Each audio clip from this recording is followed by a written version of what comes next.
자, 오늘부터 몇 시간일지는 모르겠지만 이삭에 대한 설교를 하게 될 거예요. 이삭의 출생부터 이 죽음까지 모든 스토리를 강해하다 보면 여러분들이 사뭇 조금 지루할 수도 있을 것 같아서 굵직굵직한 이 주제만 뽑아가지고 이제 주제 설교를 하려고 하는데요. 오늘은 기도 응답을 받은 이삭에 관한 내용입니다. 하나님의 약속에 의해서 탄생을 하게 된 이삭은요, 40세에 결혼을 하게 됩니다. 자녀를 임신할 수 없는 그런 불가능한 상황 속에서 자신의 어머니였던 이 사라가 하나님의 은혜로 이제 이 이삭을 임신을 하게 돼요. 이렇게 임신을 하게 되었고, 그렇듯 하나님의 주권적인 역사하심에 통해서 탄생했던 이삭은 창세기 25장 11절에 보니까 아브라함, 자기의 아버지가 죽고 난 이후에 그렇게 복을 받았던 아버지와 마찬가지로 이 이삭도 하나님께 복을 받은 사람이었다라고 설명을 하고 있습니다. 그런데요, 문제가 한 게 있었어요. 그게 뭐냐? 결혼을 하고 난 뒤에 20년이 지났는데 자녀가 없었던 거예요. 임신을 못하고 있었던 거예요. 이것은 단순한 불임 정도의 문제가 아니었습니다. 창세기 12장에 보면요, 하나님께서 이제 아브라함을 부르세요. 그 당시에는 아브라함이 아니라 아브람이죠. 이 아브라함을 부르실 때에 약속의 땅으로 가라고 명령을 하셨어요. 그런데 단순히 가라라고만 명령을 하셨던 것이 아니라 네가 가면 내가 뭘 줄게 라고 하셨어요. 그게 뭐냐? 그 가운데 하나가 내가 너로 큰 민족을 이루게 해줄게 였습니다. 여러분, 상식적으로 한번 생각해 보세요. 아브라함이 하나님의 이 약속과 같이 이제 약속의 땅으로 가게 된 이후에 큰 민족을 이루려면 가장 우선시 되어야 되는 게 뭐예요? 자녀를 낳아야 되잖아요. 그죠? 자녀를 낳아야 돼요. 많은 자녀를 낳는 것입니다. 물론 하나님의 그러한 약속을 오해함으로써 이스마엘이라는 아들을 낳기는 하였지만 그를 통해 민족을 이루어갈 수도 있었겠지만 하나님의 계획은요, 그것이 아니었습니다. 그나마 인간의 힘으로 일구어가는 그 번성의 가치가 역사의 한복판에 펼쳐지는 것이 아니라 하나님의 약속에 의해 탄생하게 될 그 언약 백성의 번성을 통하여서 그와 같이 하나님의 나라가 왕성해지고 하나님의 나라가 보다 확장되어져 가는 것이 하나님께서 품으셨던 진의라는 것이죠. 그런데 약속의 후손이었던 이삭에게요, 자녀가 없으니까 그것이 가능했을까요? 물론 약속을 통하여서 이삭을 놓기는 했지만 이 이삭을 통해서도 자녀가 나와줘야 되고, 그렇죠? 그 자녀를 통하여서 또 다른 자녀가 나와줘야 되고, 계속해서 이런 자녀의 탄생을 통하여서 번성이 이루어져야만 큰 민족을 이룰 수가 있는데, 이와 같이 약속의 후손으로 태어나기는 했지만 결혼한 지 20년이 지나도록 임신을 하지 못하니까 그러한 하나님의 약속이 그의 생각이 점점 사라질 수도 있는 거예요. 하나님께서 내게 큰 민족을 이루겠다 말씀하셨는데 왜 나에게 자녀를 주시지 않을까? 그런 질문, 그런 의문, 그런 불평, 그런 불만이 분명히 생겨날 수 있는 거예요. 인간이 지렁이나 달팽이처럼 이 암, 수, 한 몸으로 만들어져서 자가 생식, 자가 잉태, 자가 출산이 되는 그런 존재도 아니잖아요. 그죠? 이와 같이 이삭은 하나님의 약속의 성취를 위해서라도 반드시 자녀를 낳아야 됐지만 오랜 세월 동안 자녀를 얻지 못했습니다. 자, 이러한 때에 20년이 지나도록 임신이 되지 않는 그 상황 속에서 이삭이 뭘 했을까요? 이삭이 뭘 했어요? 자, 오늘 본문 다시 봅시다. 오늘 본문 다시 봐요. 이삭이 그의 아내가 임신하지 못함으로 그를 위하여 여호와께 간구하매 여호와께서 그의 간구를 들으셨으므로 그의 아내 리브가가 임신하였더니. 자, 살아가던 자신의 아내 리브가가 임신을 하지 못하자 그 리브가를 위하여 이삭이 뭘 했어요? 하나님께 간구했어요. 하나님께 기도했어요. 더 구체적으로는 이 리브가를 위하여 중보 기도를 했다는 거예요. 만약 이삭이 기도를 하지 않았다면 어떻게 됐을까요? 그래도 하나님께서 그냥 조금 시간이 지났는데 자녀 주셨을까요? 제가 이 사건을 묵상하다 보니까 안 주셨을 것 같아요. 하나님께서 이삭이 기도하지 않았으면 20년이고 30년이고 40년이고 50년이고 100년이고 1000년이고 자녀 안 주셨을 것 같아요. 여러분 다시 본문을 잘 보세요. 리브가가 임신하지 못하고 있을 때에 이삭이 하나님께 기도를 합니다. 근데 언제 리브가가 임신을 했어요? 언제 임신을 하게 됐어요? 여호와께서 그의 간구를 뭘 하셨을 때에? 들으셨을 때에. 그렇게 말씀하고 있잖아요. 그죠? 자, 중요한 부분이니까 잘 들어보세요.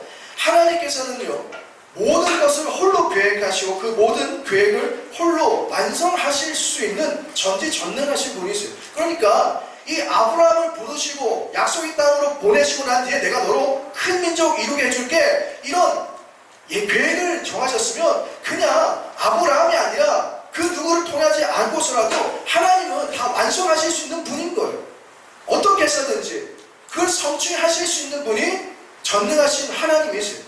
애당초 땅이 혼돈하고 공허하며 흑암이 깊은 중에 있을 때에 그러한 무의 공간, 아무것도 없는 그 공간에 홀로 계획하신 그 일들을 다른 재료를 가지고 사용하신 것도 아니고 그저 말씀으로 창조하시며 그와 같은 유의 공간이 되도록 그곳에 천지만물과 사람을 창조하심으로 그렇게 인간의 역사를 시작하시고 그 시작된 역사를 지금까지 끌어오고 계신 분이 누구예요? 인간이 아니라는 말이에요.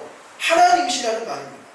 더군다나 약속의 땅으로 가는 것은요, 아브라함이 스스로 소원한 것 같다는 아니에요.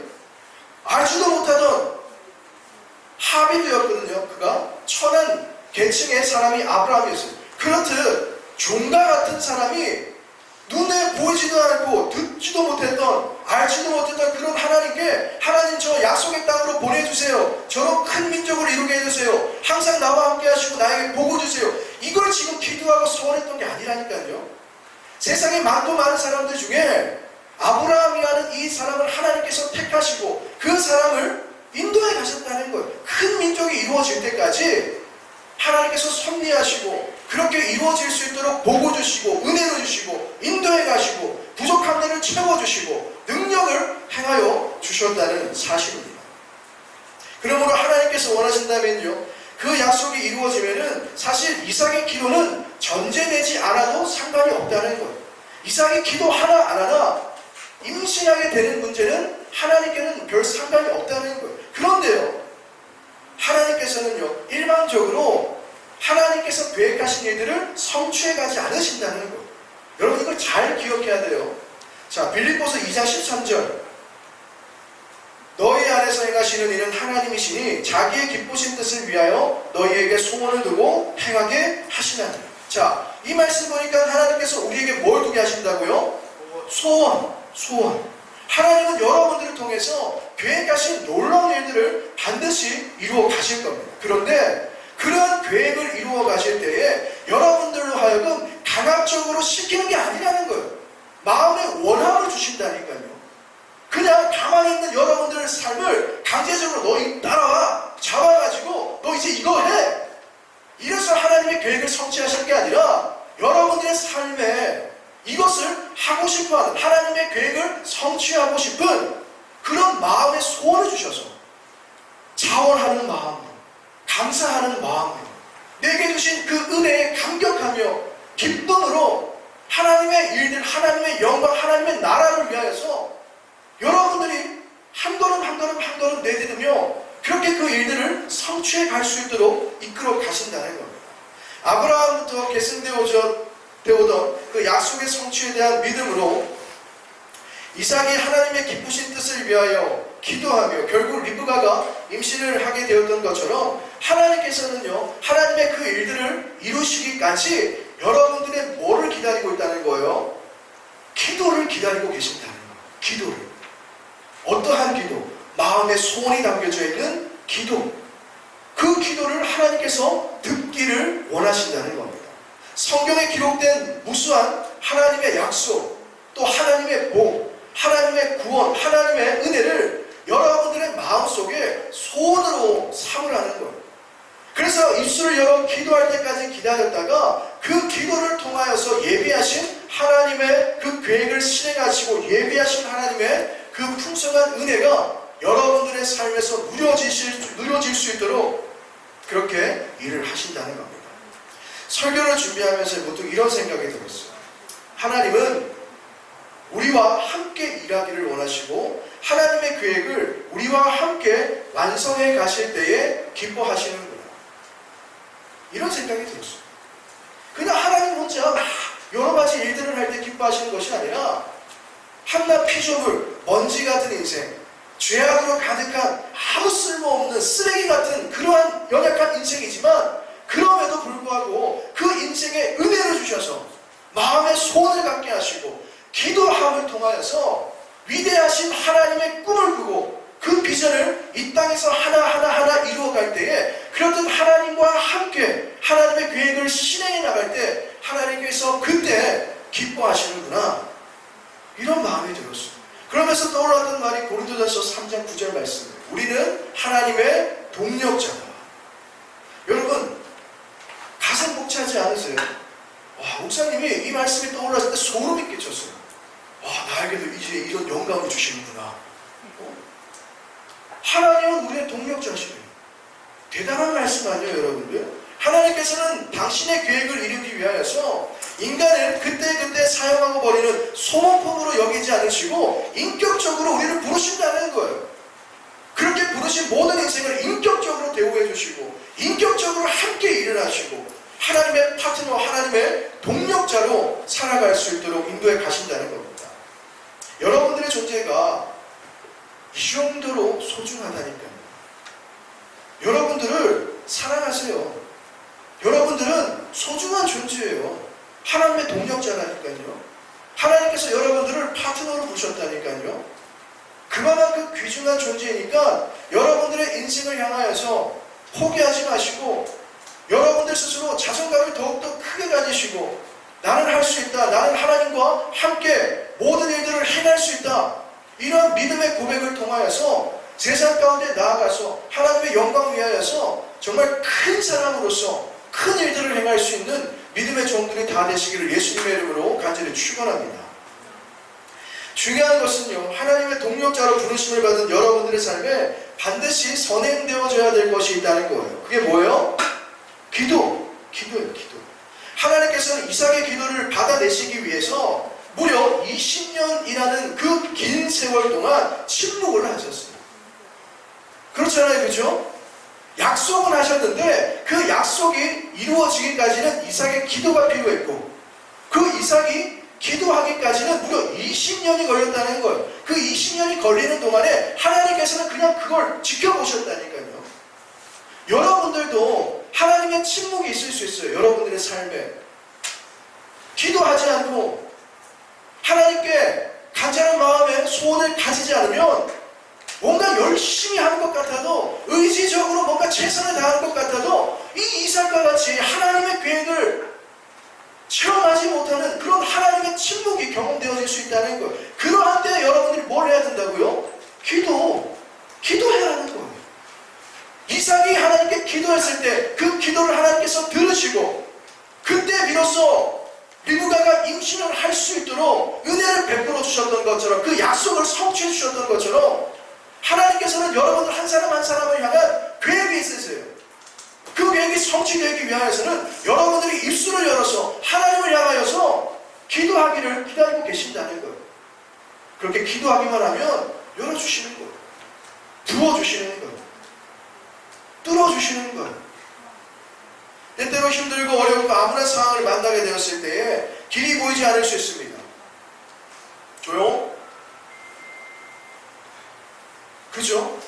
어떻게 해야 될지 막막한 그 순간에 하나님께서 여전히 여러분들의 삶에 침묵하고 계신다면 여러분들은 반드시 기도해야 돼요. 마음을 토하고 진심을 다하여서 부르짖는 기도를 할 수 있는 것, 그것이 바로 여러분들을 향한 하나님의 사인이라는 것.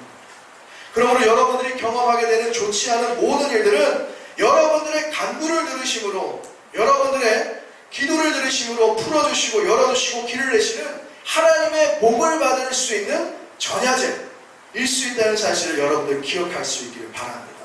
이런 영적 원리를 여러분들이 잘 이해해야, 이걸 믿고 붙잡아야 데살로니가전서 5장 11절 또 18절을 통하여서 말씀하고 있듯이 그리스도 예수 안에서 반드시 지켜야 될, 또 반드시 알아야 될 하나님의 뜻, 곧 항상 기뻐하는 것, 쉬지 말고 기도하는 것, 범사에 감사하는 것, 이것이 여러분들의 삶에 이루어질 수 있는 거예요. 이러한 영적 원리를 붙잡고 믿음으로 나아갈 때에, 자, 이제 이삭이 나이가 60세가 되어도 자녀가 없었습니다. 여러분들이 만약에 이삭이었다면 어떤 심정이었겠어요? 분명히 약속을 받았고 또 큰 민족을 이루어가는 통로와 같은 삶으로 예정되었고, 그리고 그의 삶이 막 고난과 절망으로 막 가득했으면 그냥 자기 자신을 포기했을 것 같아요. 근데 목사님이 처음에 이야기했잖아요. 아버지가 죽고 난 뒤에 아버지가 하나님께로부터 받았던 그 복이 아들이었던 이삭에게도 주어졌다니까요. 그는 형통했던 사람, 그는 복을 받았던 사람이에요. 그런데 자녀가 없는 거예요. 하나님이 여전히 나에게 침묵하고 계시는 거예요. 복을 주시는데 나에게 침묵하셨던 거예요. 얼마나 고통스럽고 근심이 많았을까요? 그러나 그러한 고통과 근심이 결국 이삭으로 하여금 하나님께 기도하는 그 기도의 처소로 이끌어갈 수 있는 가장 강력한 동기가 되었다는 거예요. 그러므로 여러분들의 삶에 주어질 고난과 고통은 그냥 단순히 아픔이 아니라는 거예요. 그게 여러분들의 삶을 보다 진전시키고 성장시키고 또 부흥하게 만들어줄 수 있는 가장 효과적인 약이 될 수 있다는 거예요. 하나님께 간절한 마음을 토해낼 수 있는, 세상의 그 무엇이 아니라, 세상의 그 누가 아니라 나를 부르시고 나에게 약속하시고 그 일들을 행하여 주시는 우리 하나님만 단단히 붙잡고 소망의 길을 걸어갈 수 있도록 만들어주는 유일한 동기가 되게 해줄 수 있다는 거예요. 이삭은 이러한 사건들을 통하여서 자신의 능력과 또 가능성을 철저하게 부인하고 하나님의 은혜만을 구하는 자로서 성숙하게 되었습니다. 뿐만 아니라 앞으로 성취될 하나님의 계획 가운데 하나님의 동력자로서 이제 살펴볼 말씀들을 통하여서 그가 얼마나 크게 하나님께 쓰임을 받았는지, 그가 하나님을 향한 귀한 믿음과 기도로 나아갔을 때에 얼마나 형통하게 되어지고 단순히 이 세상에서 잘 먹고 잘 사는 그런 부흥과 또 형통함이 아니라 그의 영혼도, 이 이삭의 삶을 보면요, 특별한 일들이 없어요. 근데 이 이삭만큼 부유했던 사람도 성경의 인물들 가운데 없습니다. 왜 그럴까요? 평탄했다는 거예요. 하나님께서 보실 때 굴곡진 야곱처럼 굴곡진 인생이 아니라 늘 한결같은 신실한 그 믿음을 소유하고 있었다는 거죠. 여러분들도 누군가에게 부각되지 않는다 하더라도, 돋보이지 않는다 하더라도 실망하지 마세요. 그건 여러분들의 마음이, 여러분들의 신앙이 신실하다는 증거인 거예요. 여러분들의 삶에 고난이 없다, 그건 하나님께서 여러분들을 사랑하는 증거일 수 있는 거예요. 이런 이삭과 같이 굳건한 믿음을 가지고서 여러분들의 삶이 날마다 형통했으면 좋겠어요. 평탄했으면 좋겠습니다. 부르짖는 모든 소망들이 다 이루어졌으면 좋겠어요. 그게 가능하려면 믿음을 가져야 된다. 이삭과 같은 하나님을 향한 온전한 믿음을 가지고서 하나님의 말씀이 주어졌을 때 순종함으로 나아갈 수 있는 이런 믿음이 우리에게 이루어져야 된다는 것이죠. 사무엘상 1장에 보면요, 하나님께서 한나에게 사무엘을 임신하게 하셨을 때에도 똑같은 과정이 있었습니다. 하나님께서는 이 사사시대가 저물고 이제 사람들이 각자가 옳다고 생각하는 대로 그렇게 타락하고 방탕하게 살아가던 시대에 이미 영적인 세계가 무너지고 그 시대적 소임을 제대로 감당하지 못했었던 그 당시의 제사장이었죠. 이 엘리 제사장 대신에 이스라엘의 새로운 영적 지도자, 새로운 리더십을 형성해 가시려고 계획을 하셨습니다. 그 계획 가운데 쓰임받은 사람이 누구였을까요? 사무엘이었어요. 사무엘. 그렇던 하나님께서는요, 사무엘을 당신의 종으로 쓰시려 했는데 중요한 것은 사무엘이 하나님의 종으로 쓰임을 받으려면 그 귀중한 아들을 하나님께 드릴 수 있는 부모의 뭐가 필요해요? 헌신이 필요해요. 하나님께 드림이 필요한 거예요. 내가 붙잡고 있으면 하나님께서 사용할 수 없는 거예요. 하나님께 내 자녀를 사용해 주십시오. 이와 같은 서원이 필요한 거예요. 드림이 필요했던 거예요. 헌신이 필요했던 거예요. 그래서 하나님께서는요, 이 사무엘을 낳기 전부터 분인나라는 이 못된 동서를 만나서 핍박을 받게 하세요. 오랫동안 임신하지 못하게 하셔서 그와 같은 인간의 모든 노력과 가능성이 배제된 채 오직 하나님의 도우심만을 구하는 절대 믿음, 절대 순종의 자리로 이 한나의 삶을 이끌어 가십니다. 그 간절함이 담겨져 있는 기도 속에 그가 뭘 고백했느냐? 하나님 나에게 자녀를 주시면 내 아들을 하나님께 드리겠습니다. 하나님께서 요구하지 않으셨는데 이 한나가 나에게 아들 주시면 내가 하나님께 아들 드리겠습니다. 이런 소원을 했다는 거예요. 마침내 하나님께서 한나의 간구를 들으심으로 사무엘을 임신하게 하십니다. 사무엘이 한나에게서 태어나기까지 한나가 이와 같이 경험했던 암울한 고통, 시련과 비웃음은 정말 이루 말할 수 없는 그런 슬픔이었습니다. 그러나 그 고통과 아픔이 있었기 때문에 한나로 하여금 하나님께 간절한 소원을 품게 만들어 주었다는 거예요. 한나가 가만히 있는데 아들 펑펑 먹고 자녀 펑펑 먹고 기도하는 것들만 다 되었으면 한나가 왜 이렇듯 비통한 마음을 가지고 비통한 심정을 가지고 하나님께 간절한 마음으로 기도드렸을까요? 아니, 자기에게 아들을 주시면 하나님께 드리겠습니다라는 이러한 기도, 이러한 소원까지 드릴 수 있었을까요? 하나님의 작전과 계획 속에서 사실상 우리가 할 수 있거나 못할 수 있는 것은 하나도 없지만 우리의 기도를 소중하게 여기시는 하나님께서 하나님의 계획을 성취해 가실 때에는 기도하는 우리를 동력자로 부르신다는 사실을 여러분들 꼭 기억할 수 있기를 바라며 꼭 기도하실 수 있기를 바랍니다. 할렐루야. 기도해야 돼요. 기도해야 됩니다. 마지막으로 김용희 선교사님의 나에게 생생한 복음이라는 책을 보면 이런 에피소드가 있어요. 평소 선교사님은요, 이 5아이의 옷을 손빨래 하며 키웠던 그 아내 앞에서 나는 무소유다, 나는 주의 종이다 그러면서 의연한 척 살아오셨대요. 그러한 선교사님께 누군가가 신제품 전기 세탁기를 선물해 주셨다는 거예요. 이 전기 세탁기 하나만으로도 가족 모두가 모두 들떴어요. 손빨래 하다가 세탁기가 들어왔으니까 신문명 아니야? 그러니까 엄청 들떴던 거예요. 이 세탁기가 어떻게 돌아가서 어떻게 우리 빨래가 깨끗하게 될까? 그런 기대가 있었겠죠. 그렇게 박스를 풀어가는 선교사님의 모습을 이 가족들이 지켜보게 됩니다. 선교사님이 박스를 풀고 이제 제품 설명서를 보면서 부속품들을 하나하나 확인하고 또 전원 스위치를 누르고 작동을 하려는데 작동이 안 되는 거예요. 그래서 다시 확인을 했어요. 다 확인했는데 그래도 작동이 안 돼. 한국을 대표하는 기업, 아마 S 아닐까 싶어요. 그죠? 대표한다고 하니까 S인 것 같은데 이런 기업에서 만든 지금 막 비닐을 벗긴 신제품인데 작동이 안 되니까 너무 화가 났다는 거예요. AS 센터에 전화를 했어요. 겨우 목소리를 진정시키고 작동이 되지 않는 신제품이 우리 집에 왔어요 라고 이제 컴플레인을 걸었어요.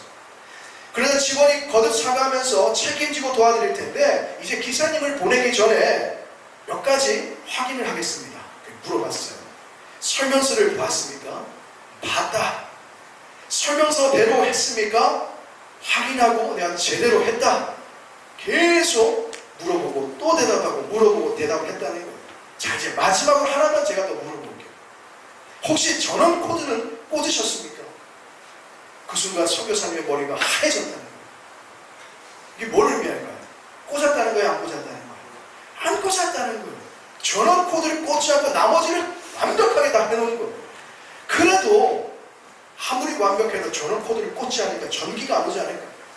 그러니까 이게 움직이지 않았다는 거예요. 여러분들의 신앙생활에 이와 같은 결정적인 실수가 없는지 잘 돌아보자는 거예요. 기도 없는 신앙생활, 기도 없는 하나님과의 친밀함, 기도 없이 하나님을 깊이 알아낸다는 것, 또 기도 없이 하나님의 영광을 위해 살아가겠다는 결단, 이거는요 거짓일 수 있다는 거예요. 잘 생각해야 돼요. 잘 생각해야 돼요. 기도 없는 여러분들의 신앙생활, 그건 꿈도 꾸지 마세요. 기도 없는 하나님의 역사하심을 경험하는 것 꿈도 꾸지 마세요. 신앙생활의 디테일한 모든 것을 다 이루었다 하더라도 결국 영혼의 호흡인 이 기도로 하나님과 내가 연결되어 있지 않으면 이 기도를 통하여서 하나님과 친밀한 그러한 사귐을 가지지 않는다면 하나님의 역사를 우리는 경험할 수 없는 겁니다. 어떻게 하나님께 드려지는 회개의 기도가 없이 여러분들 스스로가 정결하게 될 수 있겠어요? 여러분들이 성결한 삶을 살아갈 수 있겠어요? 하나님께 드려지는 기도의 삶이 없이 어떻게 여러분들의 인생이 하나님의 도우심을 받을 수 있겠어요? 하나님께 구하지도 않는데, 하나님의 도우심을 바라지도 않는데 어떻게 하나님의 일들을 우리가 경험할 수 있겠냐, 그겁니다. 약속의 후손으로 태어나 큰 민족을 이루어가야 되는 그 이삭에게서 20년 동안 자녀가 없었다는 것은 심각한 문제였어요. 근데 그와 같이 심각한 문제가 뭐 하나 풀렸다는 거예요. 기도로 풀렸다니까요. 기도했을 때 하나님께서 그 기도를 들으시고 임신하게 하셨다니까요. 여러분들의 삶에 놓여진 모든 문제는 기도를 통해 단번에 해결될 것을 믿으실 수 있기를 바랍니다. 하나님께 믿음으로 기도하며 살아가는 여러분들의 인생을 하나님께서 그냥 내버려 두시지 않으세요. 다 책임져 주세요. 인도해 주시고 길을 열어 주시고 형통하게 하실 것입니다. 그러므로 믿으실 수 있기를 바랍니다. 기도의 능력을, 기도의 세계를, 기도하는 자에게 행하시는 하나님의 놀라운 역사를 여러분들의 마음의 소원으로 담을 수 있기를 바랍니다. 하나님의 계획은 기도로 이루어진다는 이 사실을 기억하면서 일평생 기도하면서 하나님께 응답받기를 바라고, 또 그렇듯 하나님의 동력자로서 여러분들의 모든 삶이 소중하게 쓰임받으며 살아갈 수 있기를 예수님의 이름으로 간절히 축원합니다. 기도드리겠습니다. 하나님 감사합니다. 이삭에게 약속을 주셨던 것처럼 우리 모든 학생들을 향한 하나님의 계획이 분명히 계신 줄로 믿습니다. 그 귀한 계획이 이 땅을 살아가는 동안에 성취될 때에 이삭과 같이 기도함으로써 하나님의 동력자로서 귀히 쓰임받기를 원합니다. 어떠한 일을 만나든지 또 어떠한 일들이 생겨난다든지 늘 하나님께 기도하며 막혀진 모든 일들을 풀어갈 수 있게 해주시고, 또한 우리의 삶에 큰 도움이 되시는 하나님의 능력을 받아 하나님의 영광을 위하여 이 땅을 존귀하게 살아갈 수 있는 모든 믿음의 종들 다 될 수 있게 하여 주시옵소서. 지금은 우리 구주 예수 그리스도의 은혜와 하나님 아버지의 극진하신 사랑하심과 보혜사 성령님의 감화 감동 내주교통 충만함의 역사가 이삭과 같이 마음의 소원을 담고 하나님께 기도함으로 하나님의 동력자로서 소중하게 쓰임받으며 살아가기를 소원하고 결단하는 사랑하는 우리 모든 중고등부 학생들 위해, 이들을 가르치고 양육하는 우리 모든 교사들 위해, 우리 중고등부 모든 사역 위에 함께 하시기를 간절히 축원하옵나이다. 아멘.